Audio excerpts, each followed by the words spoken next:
ओम नमः शिवाय। हर हर महादेव। जय महाकाल। कैसे हैं आप लोग? आशा करते हैं महादेव की कृपा से आप लोग ठीक होंगे और हम महादेव से यही आग्रह विनती करते हैं कि आपका जीवन सुखमय हो और आपकी इच्छा मनोकामना पूर्ण हो। देखिए, आज का जो यह उपाय है वह आपके जीवन के लिए बेहद खास है, क्योंकि इस उपाय मात्र से आप अपने घर की सारी दिक्कतों को आसानी से समाप्त कर सकते हैं। चाहे आपके घर में कितनी बड़ी दिक्कत परेशानी क्यों ना चल रही हो, चाहे आपके घर में धन से जुड़ी कोई समस्या हो, आपके घर में धन आ ही नहीं रहा हो, आप लाख कोशिश कर रहे हो, आपकी नौकरी कहीं लगी नहीं रही हो, या आपका कोई बिजनेस हो वह चल ही नहीं रहा हो, या और कोई कारण बस आपके घर में धन आ ही नहीं रहा हो, या आपके घर में बहुत ज्यादा कलेश चलता हो, या आपके घर में कोई जादू टोना कर दिया हो और आपको पता ही ना हो, या अगर आपके घर में किसी का तबीयत खराब हो, आप लाख दवा दुआ करा कर थक गए हो, तो भी इन सारी समस्याओं से आप छुटकारा पा सकें। बस आपको एक बेलपत्री और थोड़ा सा चंदन का यह उपाय आपकी इन सारी समस्याओं से छुटकारा दिला सकता है।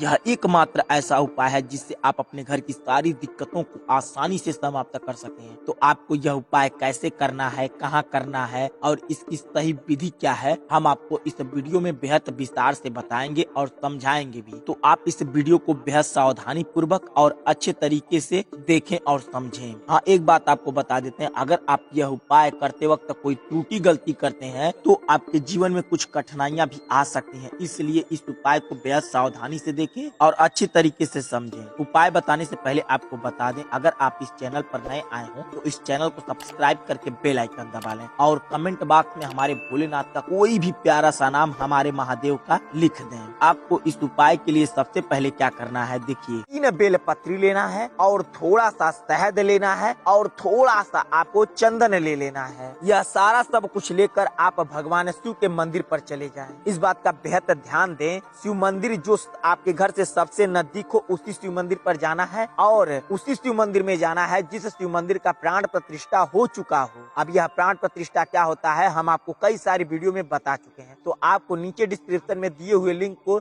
देख सकते हैं, उसमें समझ सकते हैं आप प्राण प्रतिष्ठा क्या होता है। फिर भी हम आपको संक्षिप्त में बता देते हैं कि प्राण प्रतिष्ठा क्या होता है। प्राण प्रतिष्ठा जब कभी भी मंदिर की स्थापना होती है, तो जब उसमें मूर्ति बैठाया जाता है तो सबसे पहले उस मूर्ति में प्राण प्रतिष्ठा की जाती है, उसके बाद उस मंदिर में पूजा पाठ होता है। इसलिए हम आपको कहते हैं कि उसी मंदिर में जाएं जिस मंदिर में प्राण प्रतिष्ठा हो चुका हो। आप जब मंदिर पर जाएं तो सबसे पहले घंटी को 3 बार बजा लें और हर हर महादेव का नारा 1 बार लगा लें। इतना सब कुछ करने के बाद आप जब जाएं शिवलिंग के सामने बैठें तो इस बात का बेहद ध्यान रखें कि जब शिवलिंग के सामने बैठा जाता है तो किस दिशा में मुख करके बैठा जाता है, क्योंकि आपको पूजा पाठ वहाँ करना है। तो कई भाई बंधु और माता बहनों को पता नहीं होता है, तो वो लोग जाती हैं, जैसे जाते हैं वैसे पूजा पाठ करके चले जाते हैं, पर आपको इसका विशेष ध्यान देना है। आप जब कभी भी शिव मंदिर पर जाएं तो शिवलिंग के सामने बैठें तो आपका मुख उत्तर पूरब के बीचों बीच होना चाहिए, या तो इस दिशा में बैठने की जगह ना हो तो आपका मुख बिल्कुल पूरब की दिशा की ओर होना चाहिए। हाँ, एक बात आपको बता दे, जब कभी भी आप भगवान शिव के मंदिर पर जाएं तो लोटे में जल लेकर जरूर जाएं, चाहे आप कुछ चढ़ाने के लेकर जाएं या न जाएं, पर लोटे में जल होना चाहिए।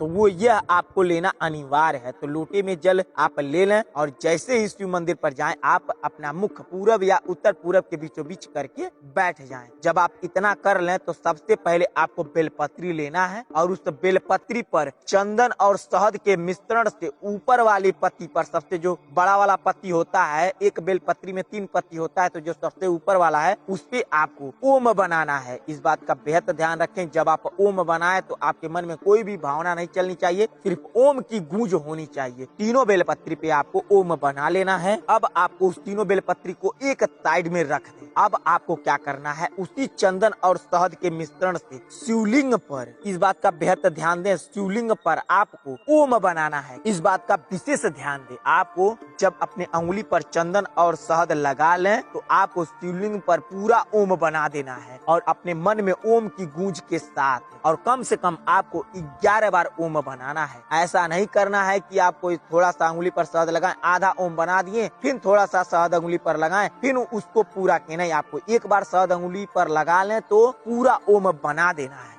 कम से कम आपको 11 बार ओम बनाना है। इतना सब कुछ करने के बाद अब आपको एक बेलपत्री उठाना है और दोनों हाथों के बीच में रख कर आपको 11 बार ओम नमः शिवाय का जाप करना है और अशोक सुंदरी की जगह पहली बेलपत्री रख देनी है। अब आपको दूसरी बेलपत्री उठाना है, ओम नमः शिवाय का जाप करके आपको शिवलिंग के ऊपर एक बेलपत्री रख देनी है। अब तीसरी बेलपत्री जब आप लें तो आप दोनों हाथों के बीच में रख कर ओम नमः शिवाय बोलना है, फिर उसके बाद अपना नाम बोलना है, फिर ओम नमः शिवाय बोलकर जलधारी के बिल्कुल सीधाई पर रख देना है जहाँ जल गिरता है। कैसे आपको बोलना है, जैसे बोलना है ओम नमः शिवाय, अपना नाम लेना है, फिर ओम नमः शिवाय और कम से कम आपको 7 बार ऐसे जप कर जलधारी के बिल्कुल सीधाई पर बेलपत्री रख देना है। अब आपको क्या करना है, अब लोटे का जल उठाना है और लोटे का जल पहली धार अशोक सुंदरी की जगह से जल गिराना शुरू करना है और धीरे धीरे शिवलिंग के ऊपर ले जाना है। और इस बात का विशेष ध्यान रखें, जब आप अशोक सुंदरी की जगह जल गिरा रहे हो तो आपको श्री शिवाय नमस्तुभ्यम का जाप करना है। और कब तक जाप करना है, जब तक लोटे का जल पूरा गिर न जाए। और कैसे जल गिराना है इस बात का विशेष ध्यान रखें। पहले आपको अशोक सुंदरी की जगह पहला धार गिराना है और आपको श्री शिवाय नमस्तुभ्यम जाप शुरू करना है और ऐसे ही धार चलाते चलाते शिवलिंग के ऊपर चले आना है। और जब जल पूरा गिरने वाला हो तो आपको श्री शिवाय नमस्तुभ्यम बोलकर पूरा जल ढाल देना है। इतना सब कुछ करने के बाद जैसे ही आप पूरा जल गिरा लें, तुरंत जलधारी के बिल्कुल सुधाई पर जो बेलपत्री रखे हैं उसके ऊपर अपना लोटा रख कर थोड़ा सा जल 1-2 बूंद जो जलधारी के तरफ से गिर रहा हो वह रोक लें और वह बेलपत्री और लोटा एक साथ उठाकर लेकर चले आए अपने घर पर। अब आपको क्या करना है, उस बेलपत्री को आप ऐसी जगह रखें जहाँ कोई भी जल्दी जाता ना हो और जाए भी तो आप पूछे न कि ये क्या है, और वहाँ से फेंके ना। उस बेलपत्री को अपने घर में छुपा कर रख दें और जो लोटे का जल है उसमें थोड़ा सा और जल मिलाकर अपने पूरे घर में ओम नमः शिवाय का जाप करते हुए जल का छिड़काव कर दें। ऐसा करने से आपके घर में कहीं भी दरिद्रता बैठी होगी वह दूर चली जाएगी और आपके घर में माता लक्ष्मी का वास होगा और आपके घर में धन दौलत बढ़ने लगेगा। इतना सब कुछ करने के बाद अब आपको क्या करना है,